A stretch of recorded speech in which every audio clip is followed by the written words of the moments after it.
Hi, I'm a nutritionist and I'm going to save you a lot of money today. You don't need 47 supplements. You probably need 3, maybe 5. Here's which ones actually matter. I'm a holistic nutritionist, I'm a yoga instructor and have been for years. And what I'm about to tell you is something that the supplement industry doesn't want you to hear. So I was scrolling the other day and this influencer's morning supplement routine, she had 37 bottles lined up. 37. And she's calling it her non-negotiable wellness stack. I don't know. The only thing that's non-negotiable here is that her supplement company is making bank off of her. Look, I'm not anti-supplement.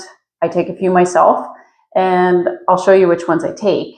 But the wellness industry has somehow convinced people that if you're not swallowing a pharmacy's worth of pills every morning, you're failing at health.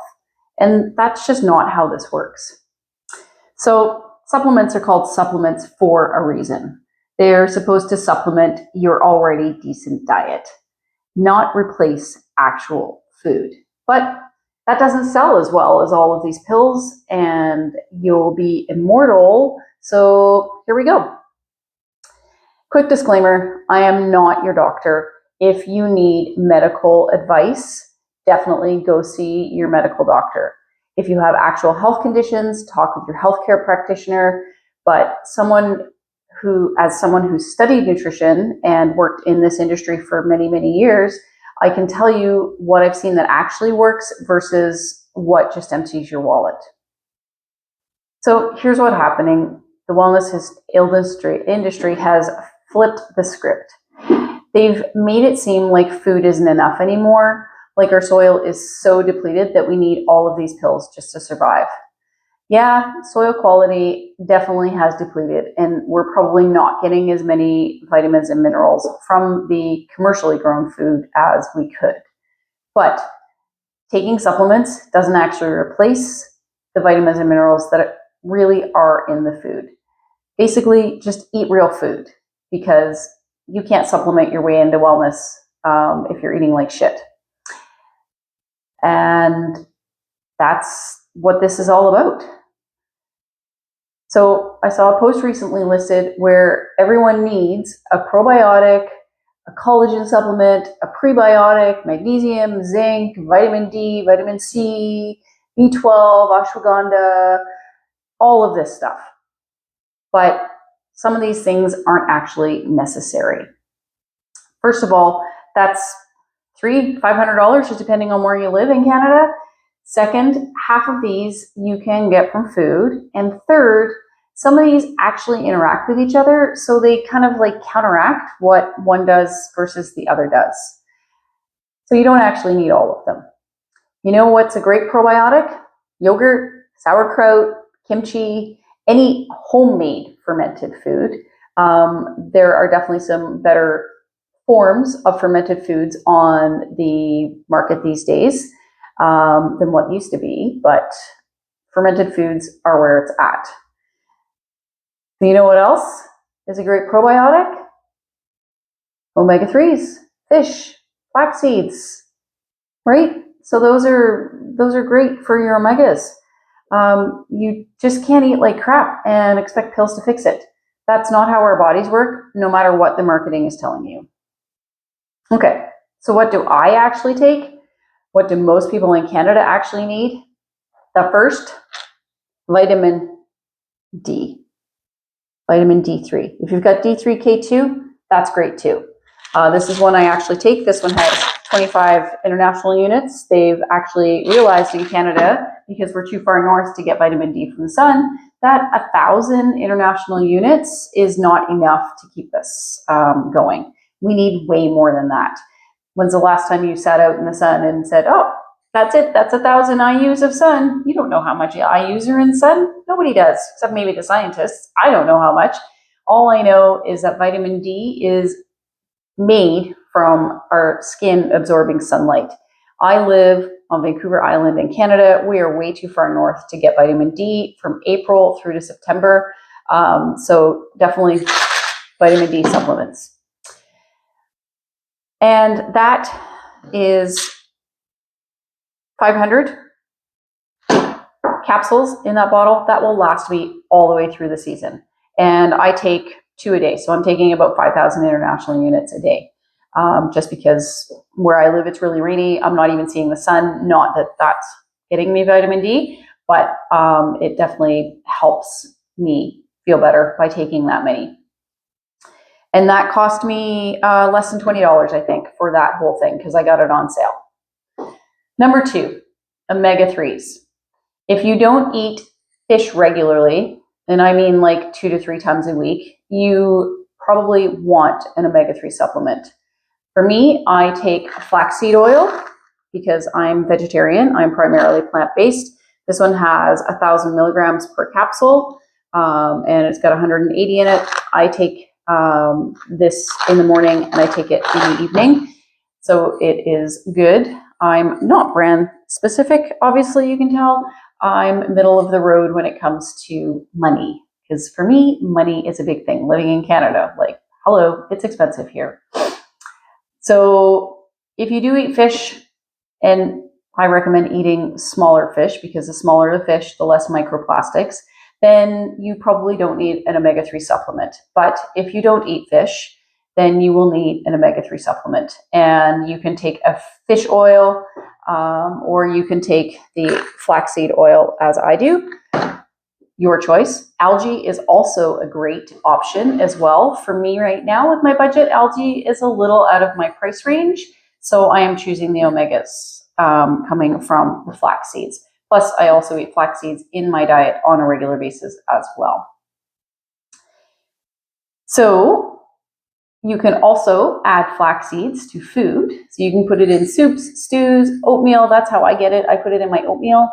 And I just buy like whole flax seeds, and I keep them in the fridge until I'm ready to grind them. And then I grind them in my specific spice grinder or coffee grinder, I guess, for my flax seeds. And then once they're ground, I'll put it in the fridge and I grind in small batches so that way I can grab a teaspoon, tablespoon, throw it into anything.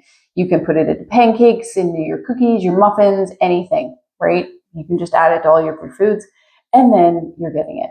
And flax seeds that you grind yourself is actually better. And you do need to grind them because your body can't break down the little seeds. It's kind of like when you eat corn, the body just can't break it down very well. So you definitely need to grind your flax seeds in order to get the maximum benefits from it. So now if you actually eat small fish a few times a week, sardines, anchovies, mackerels, you might not need this. See how it works? It depends on your diet. If you're eating like shit, you're not going to get the vitamins and minerals from shit food. So you do need to supplement some things like that. And number 3, this one's a maybe. A lot of people are low in magnesium because stress depletes it and our soil quality really isn't great. I take magnesium glycinate or bisglycinate, however you say it, every night before bed. And I take a minimum of 2 capsules. So this one for me has 200 milligrams per capsule. So I'm getting 400 milligrams. And that's if my body's actually absorbing that 400 milligrams. I'm just going to pretend like it is. Like I've got a good immune or gut system and that my body can actually break that down. However, I have been known to take 2 capsules in the morning, 2 capsules in the evening, depending on what my day's like. Sometimes I'm more sore. They say that magnesium can help you fall asleep. Typically it does.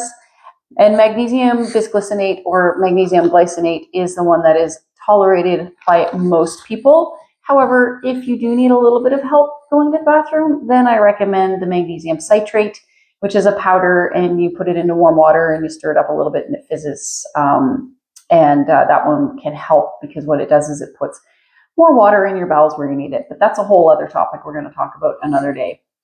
So magnesium gets depleted via stress, and stress is whether it's stresses at work, stresses at home, physical stress that you're putting on your body due to the demands of your job, or maybe you work out.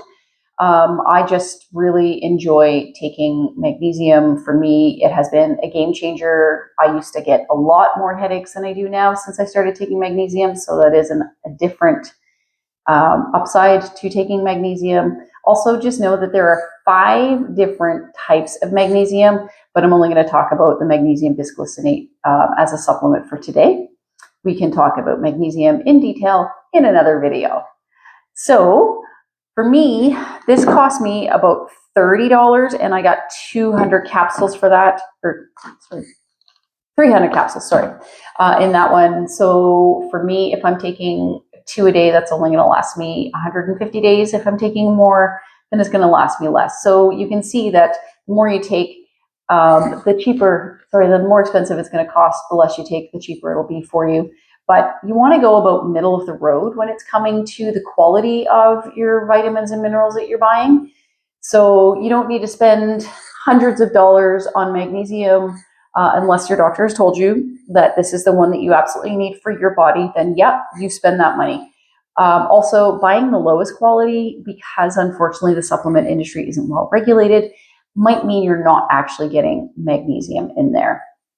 So I take a few other things because I'm at that stage in my life now where I need to help my hormones. But that's, again, a whole other topic. But those are my 3 non-negotiables. So when I buy them, I'm probably less than $100 if I'm buying all 3 at once. I've got a really good health food store here where I buy them. You can buy them at Costco, you can buy them at Walmart. So depending on where you go, also you can buy them from Amazon online. So you find the one that works best for you. So gummy vitamins. These are some things that I don't waste my money on. They're candy. They taste like candy. And have you actually read how many gummies you need to take to get the same as you do in this capsule? A lot. Probably 6 gummies to 1 capsule. So that's something I don't waste my money on, is gummy vitamins. Also, mini vitamins or multivitamins. If your doctor tells you you need them and you know that you are nutritionally deficient, then yes, absolutely spend the money on a multivitamin. But a lot of it comes down to just expensive Pete. Also, you want to check the label. Look at the recommended daily allowance as to what you need for your body. If it's not on the bottle, then definitely not a good quality. Something else I don't spend money on is collagen powder. I know everyone's obsessed with their hair, skin, and nails, but if you eat real food, real whole foods, you don't need collagen. Again, I'm not telling you not to take supplements that your doctor has told you to take. This is just my personal opinion, not intended as medical advice. And again, it's not like it directly goes to your nails, to your skin, to your hair. It breaks down into amino acids, and then your body, which is smart, actually put it where it needs to go. So I'd rather see you spending your money on quality food than on some of these supplements. Detox anything. Your liver and your kidneys know exactly how to detox your body. The biggest thing is if you're eating shit food, then yeah, you're going to create shit problems in your body, and your body may not know how to detox. So water, that's my biggest thing for detoxing. Maybe some ginger, that helps. You could drink ginger tea, and that will help your body to detox naturally. And trendy adaptogens. So think ashwagandha, rhodiola, holy basil. Now, I'm not discounting them. These are great, but if you don't actually need them, then you don't have to buy them. These are just a few things that I don't spend my money on personally. If you're spending your money on it and you like it and it works for you, great, keep taking it. And probiotics. I used to recommend probiotics for everyone, and then I went down the deep dive rabbit hole and found out that the quality of probiotics isn't what's needed. Also, there's only 1 to maybe 10 strains. We have billions of strains of probiotics in our body, and they're all throughout our guts. So thinking that you can replace your probiotics that your body naturally makes with a supplement that only has like 6 in it, no. And your body can actually deplete in the necessary probiotics and prebiotics that it makes by taking a supplement. So what to do instead? Here's what I actually want you to do instead of spending like $300 to $500 a month on supplements. Number 1, eat real food, vegetables, fruit, proteins, whole grains, healthy fats. If most of your diet is real, actual food, not processed garbage, you're going to be way better off than someone eating fast food and taking like 30 supplements. 2, if you think you need supplements, get blood work done. Go see your doctor. Don't guess. And don't just buy what some influencer is selling. Find out what your body actually needs. So get your blood work done, figure out what you're deficient in, take that. 3, spend your money on quality food, not supplement quantity. I'd rather see you buy good vegetables, quality protein, wild caught fish, than blow it all on pills. 4, move your body, get outside, manage your stress, sleep enough. These things will do more for your health than any supplement ever will. And I know it's not sexy. I know it doesn't come in a pretty bottle with promises on it, but it's the truth. Most of us are sleep deprived, we're too stressed, and we don't get outside enough. So I keep looking that way because that's where my window is. Get outside, exercise. Just do the fucking thing. And look, if you're taking supplements and they make you feel better and you can afford them, fine. I'm not here to tell you how to do your routine or to change your routine, take it away. But if you're feeling overwhelmed by all of the wellness noise, if you're spending money you don't have on supplements that you don't need, I'm giving you permission to simplify. Get some vitamin D, omegas, maybe, unless you want to increase it through foods. Your body and your bank account will both thank you. Let me know in the comments what supplement questions you have. And if you want more no bullshit nutrition advice, hit subscribe. I'll see you next time.